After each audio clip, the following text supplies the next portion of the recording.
सगळ्याला. तर चला आपले आता चालले. काल तर झालं शेड पूर्ण. तुम्ही तर बघितलंच. मी तुम्हाला काय पूर्ण मी दाखवलं नाही. तर दाखवते मी आतमधनं तुम्हाला. तर मग आता हे सगळं खडं कुठं आहे तर ती आपलं मुरुम ते टाकून लेवल करावी, इथं साफसफाई करावं ना आपलं आणावं पसारा ती सगळी दगड बिगड.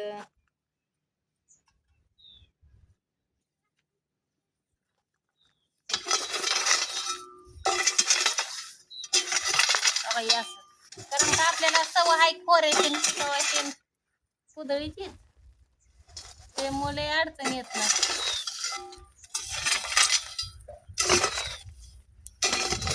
असं वाटत करायचा इथपर्यंत जायचं तर पाणी येतं इकडून टाकीचं वरच. मग अशी झाडं बिडं लावली तर एक नंबर दिसल, छान दिसत भरभरून किती पण. आणि उन्हाळा आठवत नाही बघा मला, कारण का झाड तर आहे. आणि अशा बी कमेंट आली ते की चांगलं झाड असतं या, म्हणजे कोण म्हणायचं चांगलं नसतंय, कोण म्हणायचं चांगलं असतंय. झाड चांगले असतात, माणूस चांगलं नसतंय. झाड कशाची बी असावी पण माणसं नसावे. झाड सगळे चांगले असतात, माणसं वाईट असतात.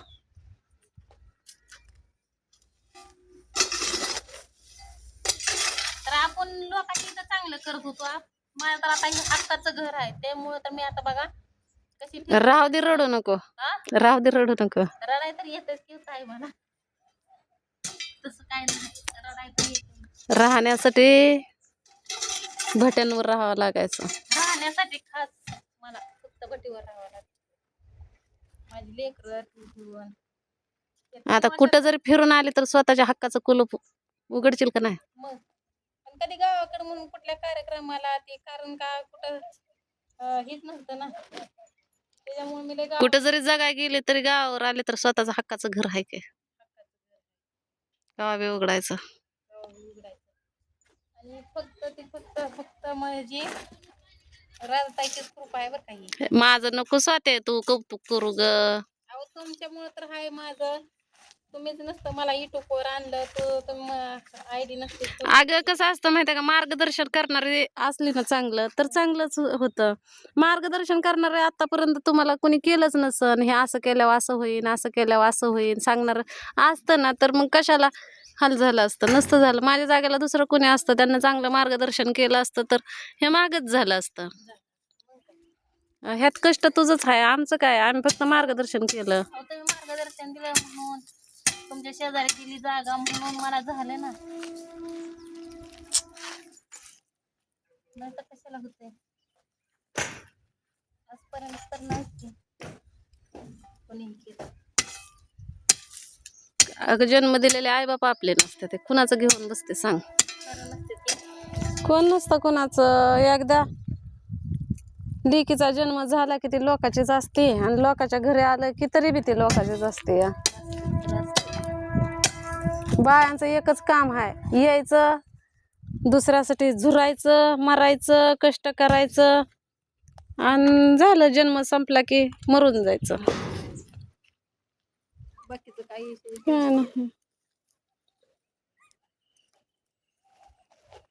आता हे किती केलं तर तुझ्या कष्टाचं घर झालं, पण हाय का ना नावाला नवरा म्हणेल का ना, चल निघ माझ्या घरातनं बाहेर.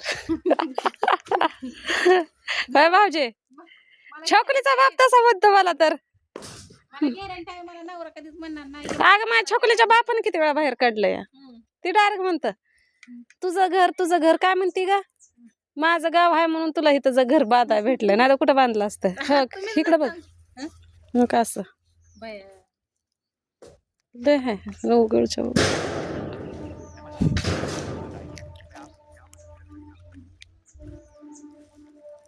तर मला काय जायचंय दवाखान्यात, म्हणलं थांबा आपण एवढी आता झालं ऊन उतरलंय. नको कसं बी सहन करत असं सांग, म्हणून माय वट येत हे ना आग पडते नुसते कमरत. कडेला कशाला लावताय हो? आधी आतमध्ये भरू की.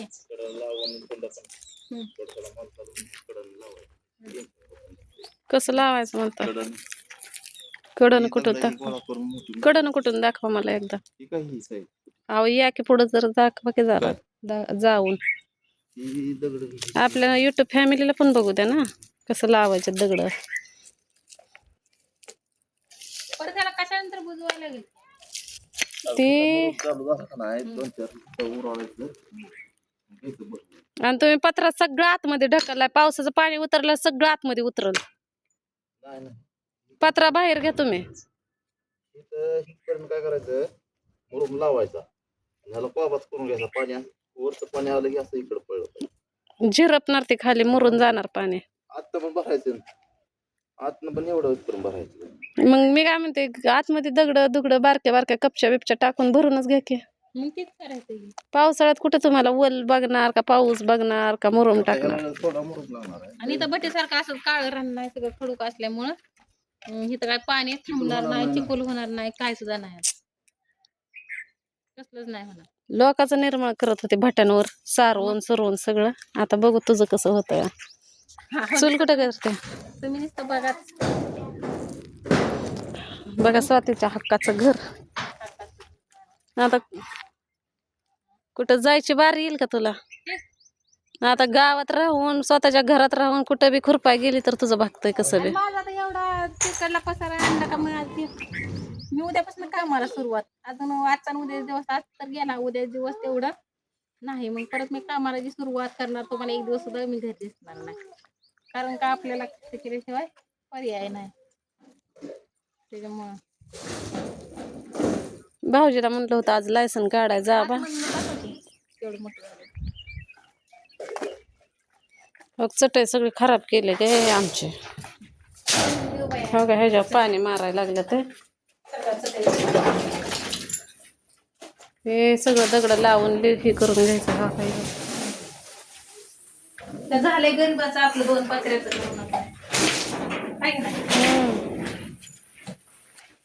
वास तर लय खमंग सुटली का मातीची.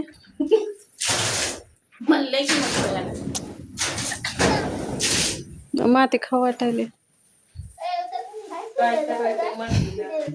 तर आता नियोजन असं चाललंय माझं. तिथंच मी गॅस ठेवणार. आधी आवरून तर घेन मग दाखव गॅसचं परत त्याला कसा पसारा ठेवलाय कसा आणणार आहे हे सगळं दाखव पुन्हा. तर पत्र तरी 2 पत्र शिल्लक राहिले तर काय ही राहू द्या हवा यायला. पण तुम्हाला ऊनच लागत ना घरामागे झाड आहे मोठ्याच्या मोठ्या. त्यामुळे काय सुद्धा म्हणून देईन काय नाही. तर बघू थोडी आपण 5 पोरं जेवायला घालू आहे का नाही. तर करा म्हणलंय ताईला.